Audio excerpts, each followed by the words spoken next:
तालिबान फातेह हो भी गए और काबुल पर उन्होंने राज कर भी लिया। तो ये दूसरे किस्म का तालिबान है। तालिबान ने 20 साल जो ये गुफाओं में रहे हैं, जंगलों में रहे हैं, सहराओं में रहे हैं, तो तालिबान ने कुछ ना कुछ तो सबक सीखा है। और वो 3 किस्म के सबक सीखे हैं तालिबान ने। पहली चीज ये कि जो पुराना तालिबान था अब वैसा ही तालिबान दोबारा नहीं चलेगा। दूसरी चीज है अलकायदा जैसे ग्रुप्स के साथ तालिबान को यह पता है कि अगर इन्होंने दोबारा पार्टनर करा तो अमेरिका को कुछ करने की जरूरत नहीं, सिर्फ बॉम्बिंग के ही थ्रू वो तालिबान को वापस गुफाओं में भगा सकते हैं। और तीसरी चीज मुझे लगता है कि थोड़ा बहुत तालिबान ने यह सीखा है कि दुनिया को चाहिए क्या। वो जो स्टोन एज की बात करते हैं ना कि मतलब हम लोग आज से 1500 साल पहले की जिंदगी, वो अब चलेगी नहीं और तालिबान वाले समझ चुके हैं, तो वो लोगों से बात करते हैं। इसीलिए तालिबान ने साल भर पहले भी बोल दिया था कि भाई हिंदुस्तान हमारा हमसाया है और हम उसको पाकिस्तान के प्रिज्म से नहीं देखते, हमारी उनके साथ रिश्ते अलग हैं। पाकिस्तान का उल्टा मामला है, क्योंकि पाकिस्तान ने तालिबान नियरली बनाया ही कह लीजिए।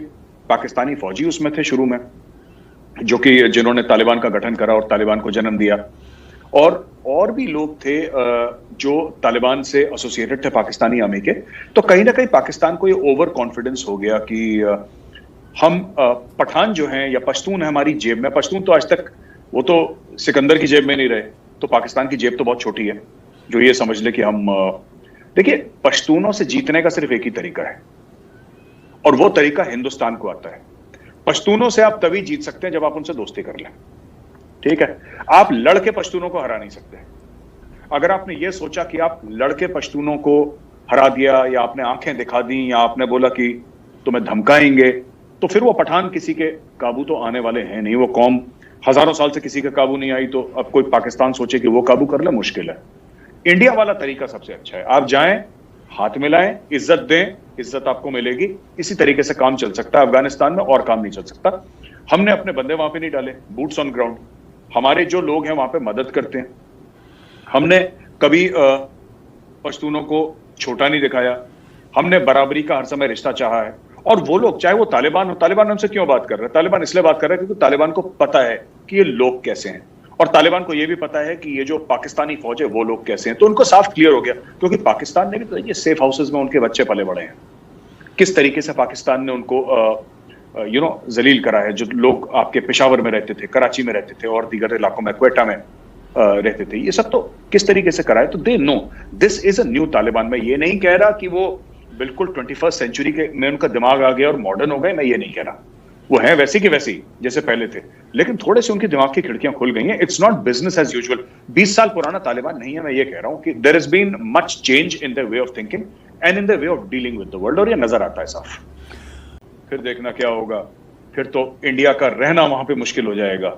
इंडिया के कॉन्सुलेट्स बंद हो जाएंगे और मार मार के हिंदुस्तानियों को भगाएंगे। उन्होंने पहले, ये एक खास एक पाकिस्तानी जहनियत है, गेम खत्म होने से पहले अपनी फतेह डिक्लेयर कर देना, हम जीत गए। ये पहले ही बोल देते हैं कि हम जीत गए। ये दिवाली होने के 4-5 दिन पहले ही दिवाली मना लेते हैं, ये सोच के कि वो तो होने ही वाली है, चलो मना लेते हैं। They don't realise that geopolitics and foreign affairs, national security का पैराडाइम है, does not work like that. ये टेस्ट मैच है सर, ये 2020 का मैच नहीं है, टेस्ट मैच है।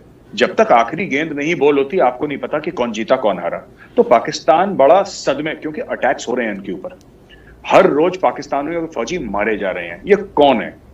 ये जो कहते हैं ना कि तहरीक तालिबान पाकिस्तान इंडिया ने, रॉ ने और ये सब ने पाल रखी है, वो छोड़ दीजिए। इनको तालिबान वाले, जो इनके तालिबान है, वो ठोकेंगे इनको। अभी आप देखिएगा ये होने वाला है। क्योंकि सिंपल सी इसमें 2-3 चीजें हैं ताहिर साहब, अगर आपकी इजाजत हो तो मैं समझाऊं। देखिए, पहली चीज, जो ये पश्तूनों के ऊपर जुल्म कर रहे हैं, जो पाकिस्तान के अंदर पश्तून है, उनकी रिश्तेदारी अफगानिस्तान में है। ठीक हो गया। आप उसमें मैं 2-3 लीडर्स के नाम लूंगा, जेल में भी डाल दिया इन्होंने ना, मोहसिन दावर को, अली वजीर को, इन्होंने जेल में, वो मेंबर ऑफ नेशनल असेंबली, उनको उठा के जेल 6-6 महीने 4-4 महीने उनको ना वहां पे टॉर्चर करते हैं। ये सब उल्टी सीधे काम तो करते हैं यहाँ पे। You can not imagine India में अगर आप किसी मेंबर ऑफ पार्लियामेंट को अगर आप ऐसे कर दें तो यहाँ पे तो बहुत बड़ा हल्ला हो जाए। वहां पे उन्होंने खुद के पार्लियामेंट, अच्छा चार्ज क्या लगा मुझे आज तक नहीं पता, क्या FIR कटा, कुछ नहीं, एजेंसी से उठा के ले गए, एक मेंबर ऑफ नेशनल असेंबली को उठा के ले गए। चलिए, वहां पे मंजूर पश्तीन है, पश्तून तहफ़्फ़ुज़ मूवमेंट की बात कर रहे हैं, ठीक है। मैं तो सिर्फ एक चीज ये कह रहा हूं ताहिर साहब की, मंजूर पश्तीन भी जो एक पीसफुल एजिटेशन लीड कर रहा है अगेंस्ट द अथॉरिटीज, वो पाकिस्तान से ये नहीं कह रहा कि मुझे अलहदा होना है पाकिस्तान से। मंजूर पश्तीन ये नहीं बोल रहा कि मैं पाकिस्तान के आईन में भरोसा नहीं रखता, वो सिर्फ अपने हकूक की बात कर रहा है। और फिर ये उसको इज्जत नहीं दे रहे, पठानों को इज्जत नहीं दे रहे, है ना। फिर ये क्या चाहते हैं कि पठान भी वैसी करें जैसे बलोच कर रहे हैं, क्योंकि आप किसी ना किसी को धक्का देंगे। और गैरतमंद कौम है पठान, वैसे ही गर्म दिमाग वाले है। जितना मैंने देखा है तो मैंने तो गर्म दिमाग वाले ही देखे हैं। उनकी अगर इज्जत पे बात आ जाए फिर वो मरने मारने पे उतर आते हैं पठान। और I am talking from personal experience which I will not go into detail, but I have seen this. ठीक है कि वो उनकी दोस्ती भी एक्सट्रीम वाली होती है, दुश्मनी भी एक्सट्रीम वाली होती है पठानों की। वो मिडिल पाथ मैंने कम ही देखा है। तो मैं तो सिर्फ ये कहना चाहता हूं कि ये पाकिस्तान के लिए ना बहुत अगले 1 साल पाकिस्तान में देखिए रेफ्यूजी क्राइसिस होगा। ताहिर साहब आप मान के चले रेफ्यूजी क्राइसिस होगा। अमेरिका बमबारी करेगा, यहां नहीं तो वहां, नहीं तो पाकिस्तान, नहीं तो कहीं और से, ठीक है, बमबारी करेगा। रेफ्यूजी क्राइसिस होगा, ये लोग पाकिस्तान में आएंगे। आप पाकिस्तान में आने से रोक नहीं सकते। और वही पाकिस्तान में जो 1989 के बाद हुआ था, वही दोबारा गन कल्चर, कालिशनिकोव कल्चर, ड्रग्स, ये फिर होने वाला है। ये it will spiral out of control. और आप ईरान के जैसे नहीं कर सकते ना। ईरान ने जैसे बीच डेजर्ट के बीच में फेंस लगा दिया, बोला कि सब लोग इधर नहीं, इनके रिश्तेदार हैं वहां पे। ये वही कौम है जो यहाँ पे वहां पे। और ड्यूरेंट लाइन को वैसे ही पठान मानते नहीं है। ये तालिबान तो रोज तोड़ते रहते हैं ड्यूरेंट लाइन में, जो इन्होंने तारबंदी कर रखी है पाकिस्तानियों ने, रोज तोड़ते रहते हैं बीच में से।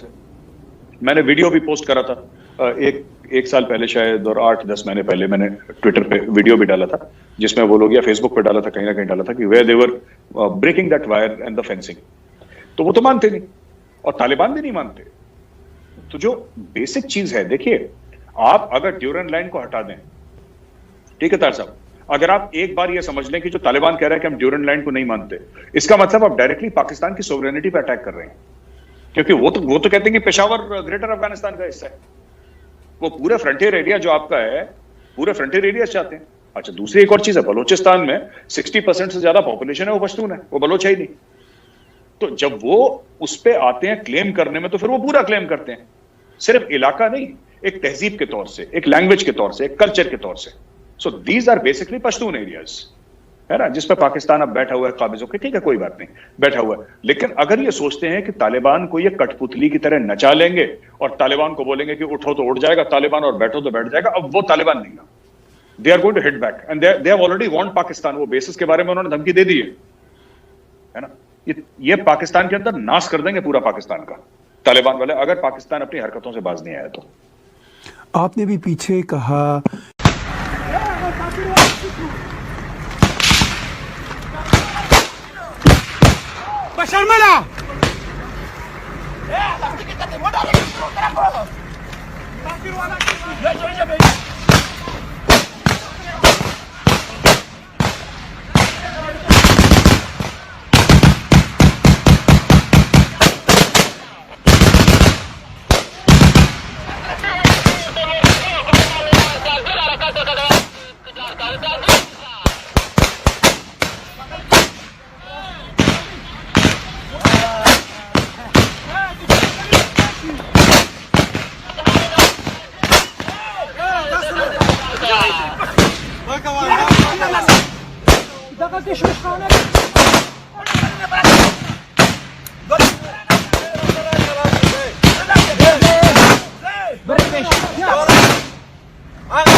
Please subscribe and share my channel.